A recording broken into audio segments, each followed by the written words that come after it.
something about the room of the Hootenanny and the safe space that it is.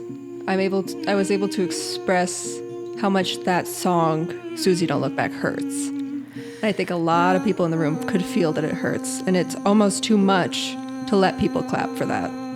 So moving into the next song, I'll Find My Voice Again, is the metaphor in itself. They always come after one another because the darkness of Susie Don't Look Back has to come with me finding myself again, me finding the strength within myself again. Thank you.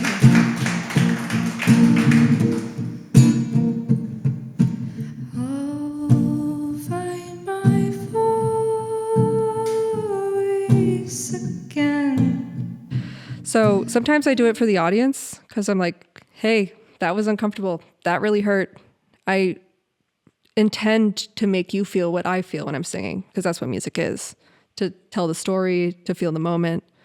But that there was very special because it felt like an acceptance of the dark and, you know, accepting that we're on to the next song now. You know what I mean? That's beautiful. I feel like I feel simultaneously like so impressed and also like I have so much to learn. Like I feel like you can experience your music and the way that you built the set, a person, not you, like a person can experience it on so many different levels. Yeah. And just like thinking about like what one person's experience might be and what someone else's was, like for me, even just like, it was almost like too much to process because your songwriting, like what you're saying, the words you're saying are so intentional and so intricate. And like the concept is so tight, but then musically you're doing things that are fascinating too. So like for me, my brain is like, ooh, I like that. And I'm like paying attention to this thing. And then like you do something else, like just like lyrically, and then I'm totally taken in by that. Like, that's been the beauty of like, I've been listening to your set back and just like every time I'm taking something back from it where I'm like, ooh, that also was cool. Yeah. Like what was what's your process for building a set? Well, at first I didn't want to have this set the way it was, but back in the day when I was getting guitar lessons, which is not as long ago as you thought. It was like 2 years ago, my guitar teacher said to me, they call it encore for a reason. It means play it again. So I kept doing this set over and over again that kind of starts with psychedelic and ends with the end. I hadn't been playing the end, but because of Terracin, I did play it because she told me to play the sad songs, but we'll come back to that. I want the feelings to lead into one another. I want the chords to lead into one another. I'm thinking about the end and the beginnings of the songs. So the ukulele songs that I played one into the other, it's like a no-brainer. But the reason I learned to like not necessarily stop playing is because of Tank and the Bangas. I don't know that. They're like this New Orleans jazz, like modern day band that is, you know, Grammy nominated at least, but I saw their Tiny Desk concert and they never stop playing. They just roll. I hate the downtime that happens between each song. Oh, interesting. I don't want people to remember that they're there, that they're a person. I want them to be in the music. So that's like why that's high pressure for you, but you also switch instruments. So like, is that stressful for you? Like as you're like grabbing the next instrument, you're like, it's like 4 minutes of my life. Don't remember you're here. Don't remember you're everybody close your eyes and think about something else. No, it's not so bad, but if I could make that switch faster, I would. Just so the moment stays as intentional as it can be. You know, I don't want to trail off on some tangent in front of people because I feel bad sometimes. Yeah. They're here to listen to music, so I just play music. But that has also gotten me into some trouble because I won't promote myself in front of people. Self-promotion is the worst. It's the worst, but you have to do it. I feel like that kind of gets to like the essence of like what we're trying to do with this thing. Cause like, I mean, the expectation on musicians now is And I think in a lot of, I guess I shouldn't say that, because in a lot of ways, like as a musician, you always have to promote yourself. Like you're always involved in like schedule. You have to wear so many hats. You have to be like a successful business person as well as a creative artist. And Right. like, how do you balance that? Like, you know, is there like a time and a place for each, or do you find that you neglect one of them? Like how do you manage it? I don't think I am. It is so much pressure. I would love to think that music is just showing up and playing, and it is right now, but it's also like, it's team building, it's connecting, it's all that, even just for no surefire, I'm going to make it. I've almost let go of making it. I don't know if this should go in, but I've almost let go of making it because I have this idea that the stars that we see today are just figures. Yeah. They're not the creative genius behind their songs. And how did we get there? That's crazy. Music used to be sharing of feelings, sharing experiences, understanding people.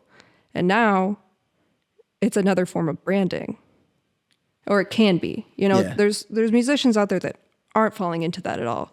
I think Adrienne Lenker is writing her own songs. Yeah. You know? I mean, like for me, one of my heroes is Hosier. And Yeah, like, I think he's writing his own I mean, songs. he's big and he's cut through big, but he also is writing. I guess I haven't done any homework on that. I should Right. probably fact check it. And they probably but- don't want you to do the homework on it Yeah. because it's, I don't know if Hosier's an illusion, but some of them are. Right. And I don't think that kind of fame is desirable, honestly. Yeah. What does making it mean for you? I think making it is having a good set at the Hootenanny. I think Yeah. it's people coming up to me the next day in the cafe and saying like, hey, that was incredible. One guy, after I did a set at the station, came up to me and he said, that made me feel okay for the first time in like a long time. I think that's the coolest thing you can do for someone. Yeah, that was like me singing my silly little song, playing my silly little guitar made you feel okay for the first time in a while. Yeah. You know, that's those little words of encouragement after you get off the stage.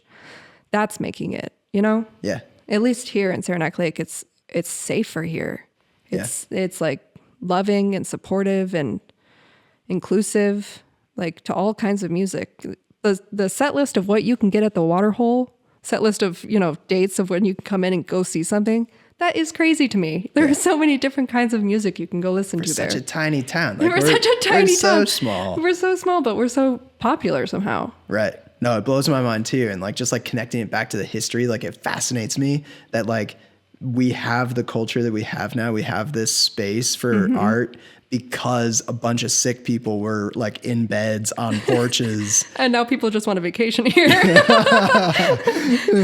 the mountain air and Yeah. get healthy. I guess what I'm trying to say is that if I have nothing else, I have my love for the 80K, the guarantee of death, and my love for you. Love for you. That song is such a jam.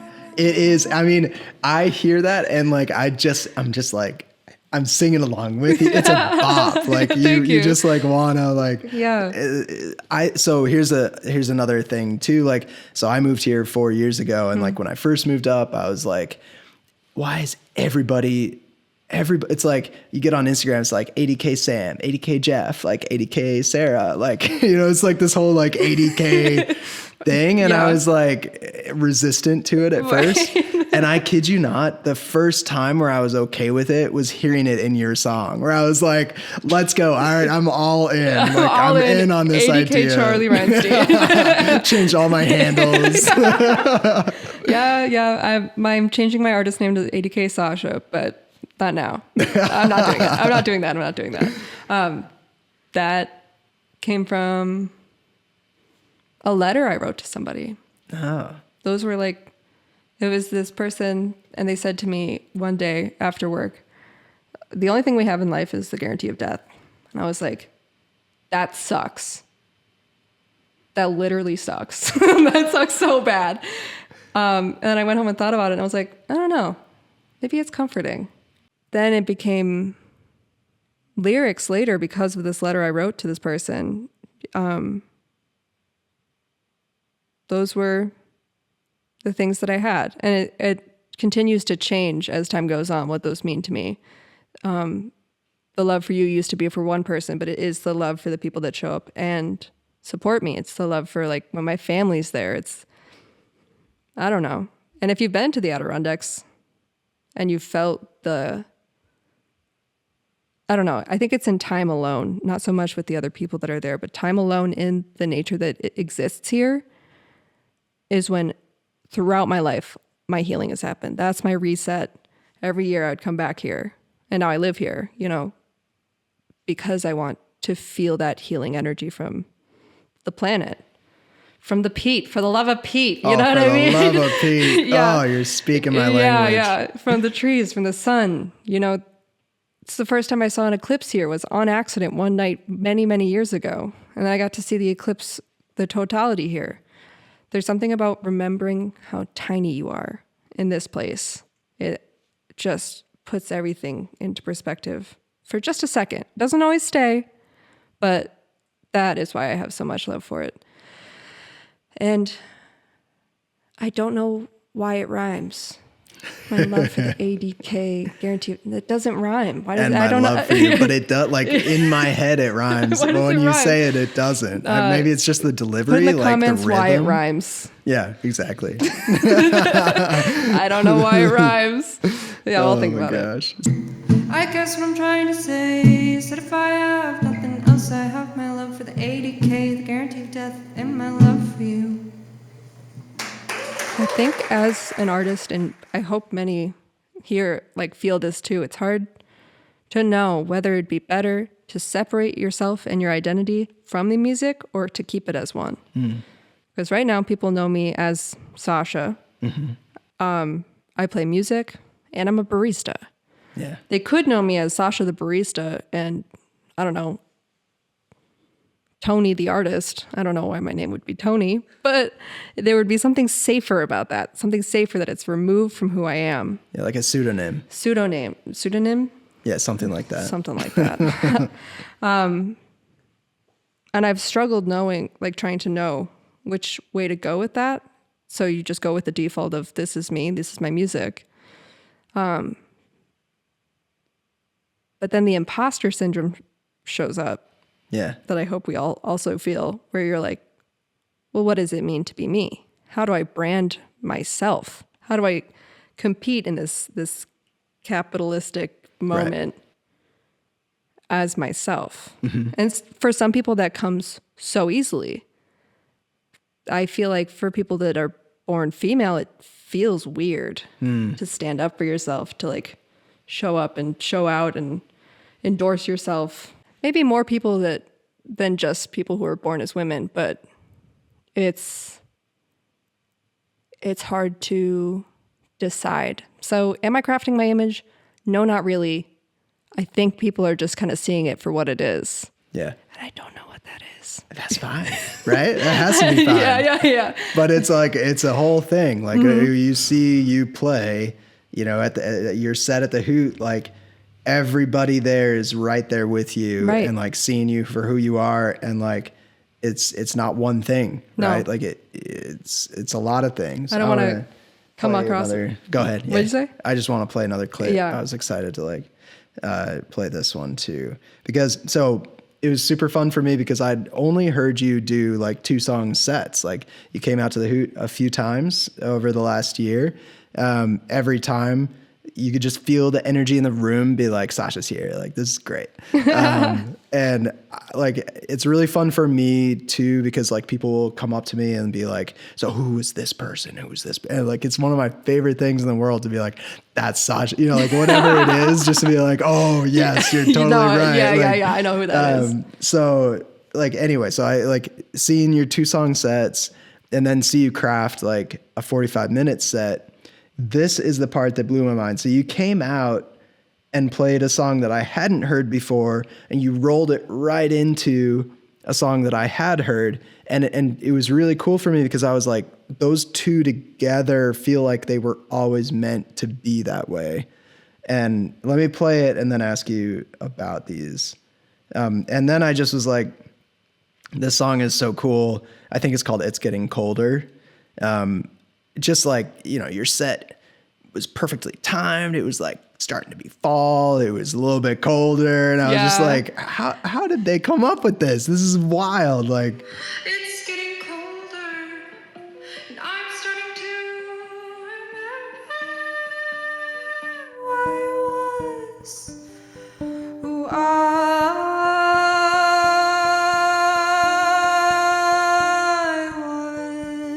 was, who I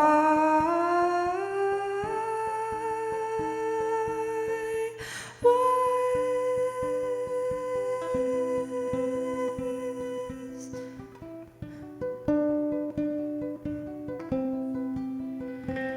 and then right there, the rhythm shifts. You like, I don't know musically what's happening. I just know that it's very cool. Like how it shifts into the other song.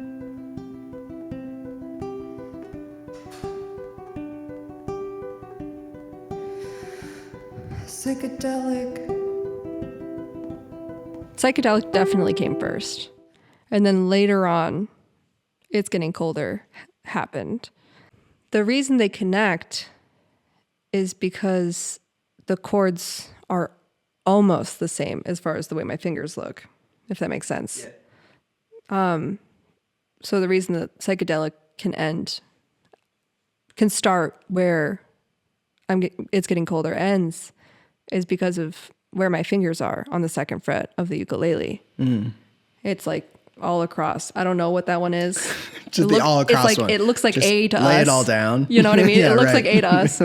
And then I take these two off and it's the beginning of psychedelic. Cool. I So it just think. came from a mechanical place where you're like A playing lot of it- around and it was like, oh, like I don't want people to remember that we're here together Yeah. So Right. yeah, that's kind of it. and go. And go.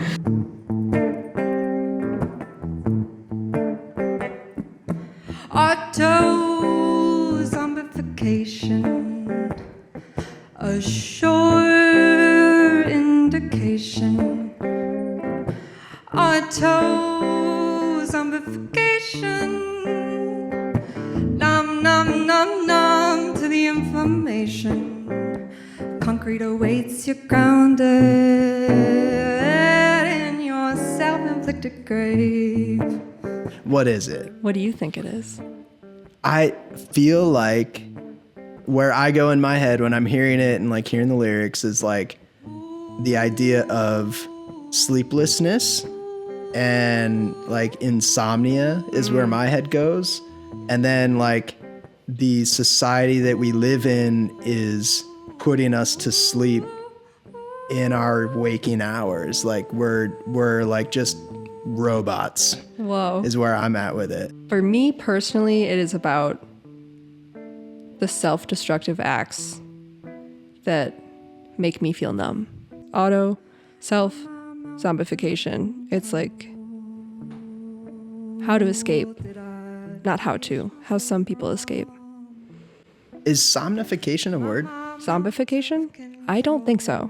What are you saying in it? Zombification. Zombification. I thought it was autosomnification. So like the insomnia. That's where I went with like that. That's cool. You can write that. That's cool. Keeping myself up at night. Insomnia can't get me. Zombification. Yeah. All right. I'm But gonna listen to it can be again. that too. Yeah. Where it is like insomnia. It feels like it still speaks to like what you were talking about. Yeah, too. no, it definitely does.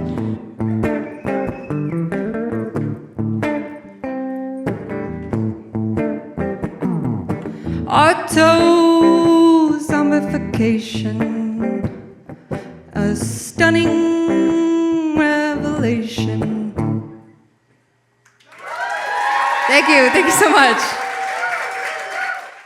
You are treating your voice as an instrument all the time. And to me, just like hearing you play live, it feels like you're not sure where you're going to go all the time and that you're going to try it out even though you don't know if you're going to land it.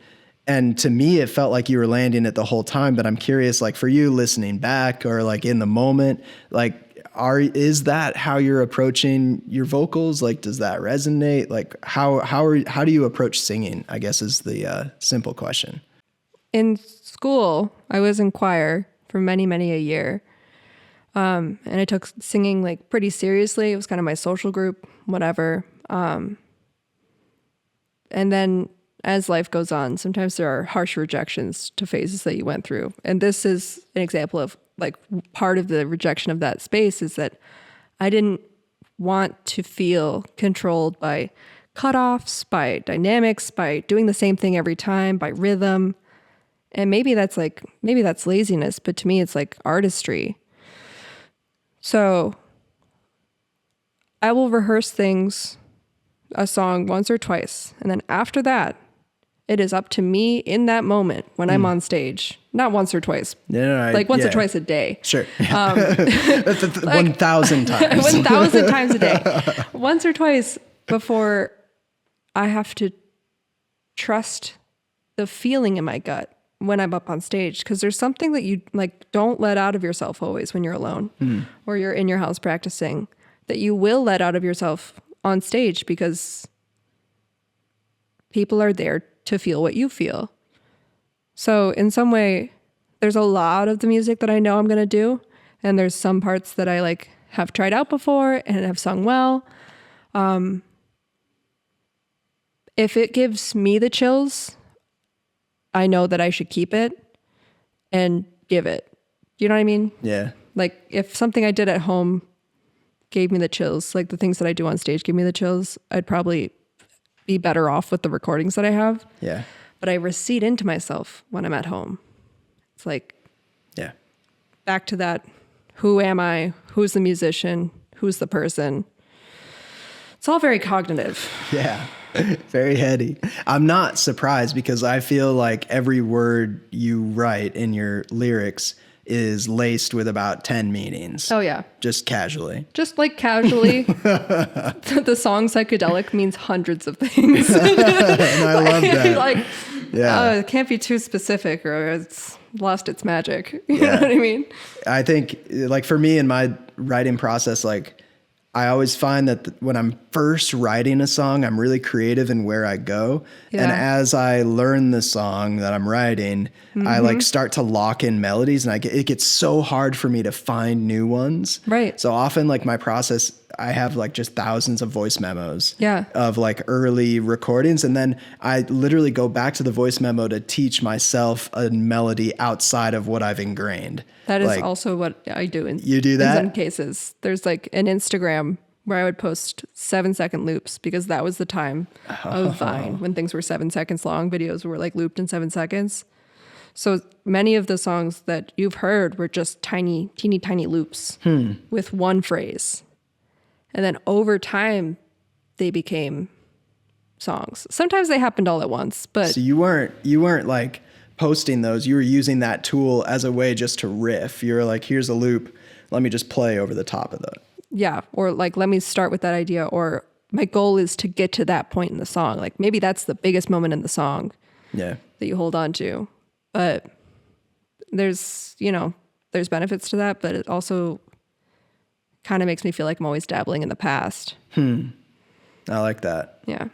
And is lyric and melody, are you starting with one, going to the other? Is it kind of back and forth? Like, do you have a process? And the other thing I want to get to before we go, we're running out of time, is like, got any like weird superstitions? Like I used to only write on yellow paper. Oh, wow. Like as a kid, I had a successful, what I like perceived as a successful song, like on a bound. It was not unlike this, but yellow and lined. And then I felt like I didn't have it in me to write if I didn't have that exact note. I lost it at one point and it was heartbreaking and I didn't have anything anywhere else. So it was like, do you have any weirdness like that? I think that the people are really going to like this lore about you. You're going to receive Many more yellow legal pad. I've broken away. I now use the Notes, but the Notes app, it starts yellow. Like, have you noticed? Like when you open up like an It Apple. starts yellow? Well, yeah, I mean, It's a little yellow. like it's, see, like it's yellow. Yeah. Like It's a little I yellow. was like, it's made, like I can now write songs there because it's yellow. There isn't a said system for sure, but I most enjoy going through all my little journals, teeny tiny journals. I don't know what it is, but I need my journal to be small. And flipping through them, reading the things that I've written to myself and piecing them together somehow. You know, You have like crime tape. You have like the red line Right, on yeah, your wall yeah. and like It's like- putting all the tiny notebooks up. painless, pointless, precious, practice, protruding pinnacles poking at my open wounds I'm so glad you brought that line was up. just something that I wrote. I have no idea what was going on. It almost feels like, you know, the word magnets and Yeah. people put up a poem. Yeah. Like, and like, Yeah. that's what it feels like. Some kid like had at it Yeah. and was like, I'm that kid. I was looking at my fridge for so long before I wrote that song. No, I'm kidding. But it is like connecting between the journals. There's something romantic about finding myself out, like just really enhancing my thoughts to these big things. They're not just little passing thoughts. They are important. People enjoy them. It's strange and it can feel selfish. So sometimes it's hard to stay motivated in it. yeah. But then I feel selfless when I'm on stage and I'm trying to give my music to people. This pointless, precious practice, protruding pinnacles poking at my open wounds. Forget my past and try to tell the truth. Try to tell the truth. Painless, pointless, precious practice, protruding pinnacles poking at my open wounds. Forget my past and try to tell the truth. Try to tell the truth. Usually what comes first is the instrument. So usually it's my guitar or my ukulele and I'm noodling. And then from there, it's the feeling that I get from that. And I'll start to sing. And sometimes words come out, sometimes they don't. But after that initial, is this going to be anything? More words are added. You know, like then I start to get the story. Then I start to understand what it's about. Mm-hmm. But honestly, I feel like I'm just as clueless as anybody is like what's coming, you know, as far as where the music is going. It's almost coming from your gut or like your subconscious. And then it's like a process of discovery. Like eventually you figure out what you're working on. I didn't know what Susie Look Back was about until however many years after I started playing that. And that was a piano song. I played that on the piano. Oh, I'd love to hear that. Yeah, no, it's way different. Yeah. It's like Après-moi by Regina Spektor. It's different. It all started that day. All alone, something deep in his eyes. You were drawn.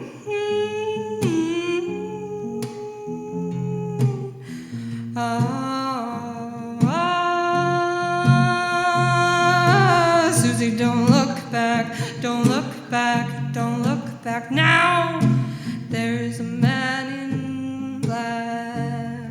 He's following you, Susie. Don't look back, don't look back, don't look back now. There's a man in black. He's following you home. I dread the day. When people do sing-alongs at the Hoot, it's the best. It is just like so much fun, and the quality of singing, even of non-musicians at the Hoot in quotes, Right, yeah. right, like is out of this world, and it was so much fun that you just like dialed into that. So let me pull that up. Now I'm gonna ask you to sing a little with me. It's kind of just like a little thing, but it goes like this.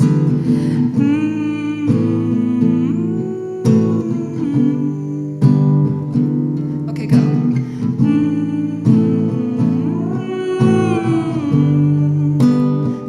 Again.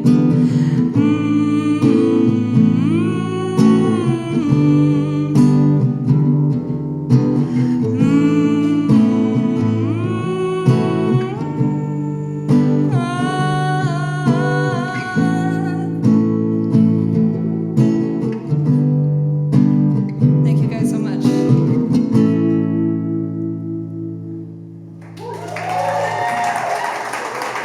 and you basically let the audience sing you out. Yeah, they were so cool for that. That has never happened before. I usually don't play that song because if my family's there, I feel really bad for them. If people I love are there, I feel really bad for them, because the meaning of the song is very much like, when I die, no matter what happened, tell them I was okay. You know what I mean? Just, I was good. Everything was good. I was at peace. Yeah. Because that is so much better than going out in any pain.